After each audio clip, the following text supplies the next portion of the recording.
This is part 2 of listening to an album every day and reviewing it. I'm just a dude who plays music and loves discovering new music. I'm not a music critic, so don't come after me. Today's album was Turn on the Bright Lights by Interpol.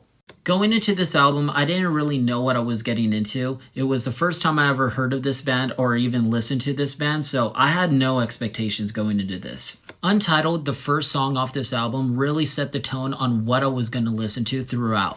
And I really liked it. I think I'm probably going to go back to the track. I just loved how floaty the track felt, and honestly, it was probably the best way to start the album. And for the sound of the album, I really enjoyed it. I loved how 2000s indie rock and alternative rock it was, which it was released in 2002, so that makes sense. My favorite song off this album was probably Say Hello to the Angels. Touching back on that 2000s indie and alternative rock sound, I really loved it. But my least favorite track off this album was probably NYC. It's just not my cup of tea. I didn't really care for the vocals on it, and I just didn't really care for the song itself. But I could definitely see why other people would like it. My overall rating for this album is a 7.5 out of 10. I think it's a really strong 2000s album, and I probably would go back to it. But that's just my opinion. Let me know down in the comments what you think and what albums I should do next.